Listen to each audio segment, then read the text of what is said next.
So I want to tell you a little story about the time I probably ticked off one of my clients. I know I did, guilty, probably could have used better wordage, but this specific story is exactly what 99% of nonprofit failures in the terms of nonprofit leadership stems from.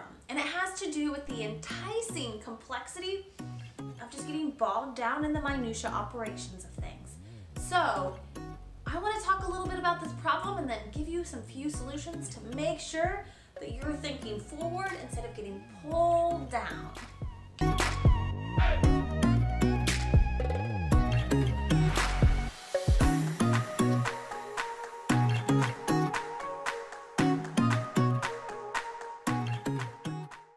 So I wanted to tell you a little story about a month and a half ago when I know I probably ticked one of my clients off.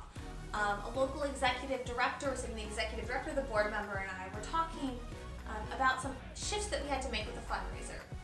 And so the three of us are sitting in the room talking along with my assistant, and we're talking about the fundraiser and the strategic shifts we need to make.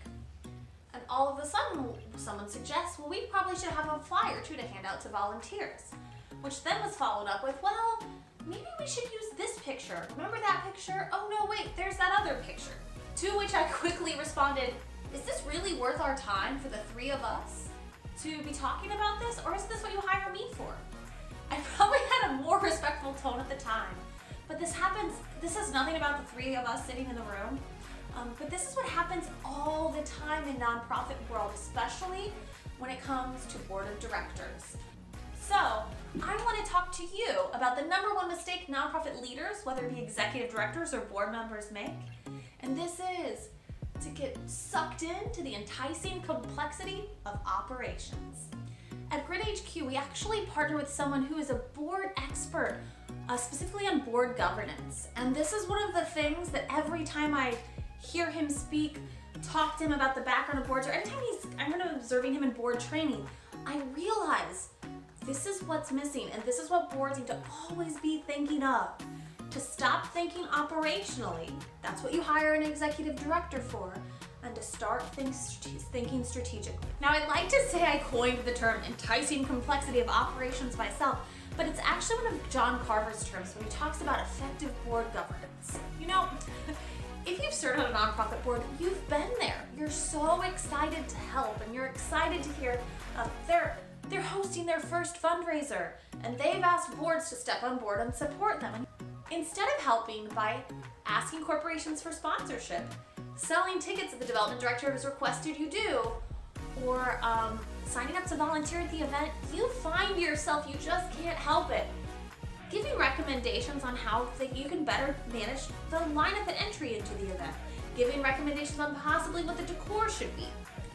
And it always kind of cracks me up when you look at a diverse board of directors for a nonprofit, and you look in the room and there's probably an accountant and an attorney and a few community member volunteers that bring in lots of knowledge and expertise. And then a few heads of local small businesses and corporations all sitting there at one table. And you think about their effective hourly rate of each of those individuals, probably ranging from $27 an hour to maybe some people's billable hours north of $300 an hour.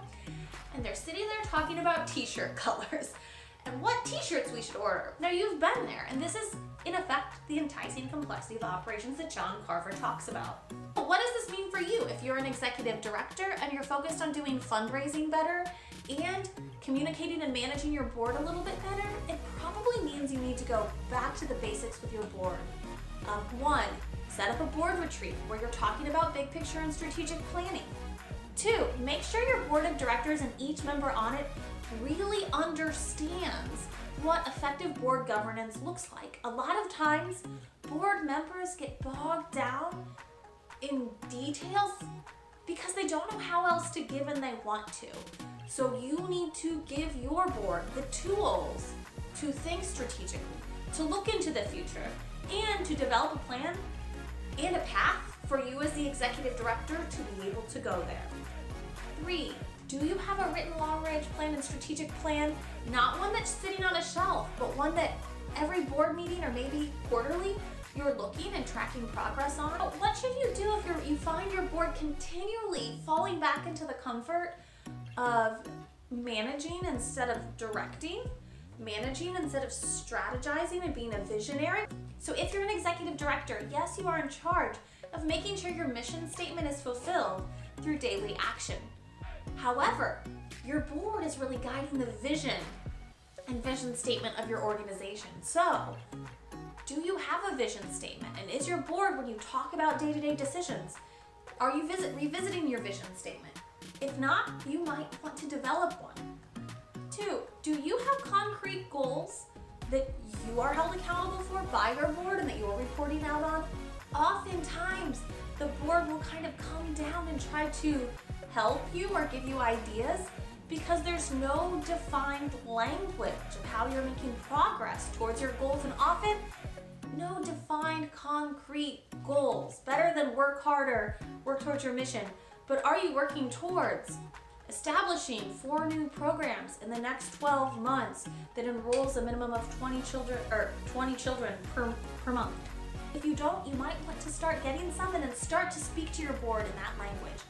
You are the one that defines the boundaries.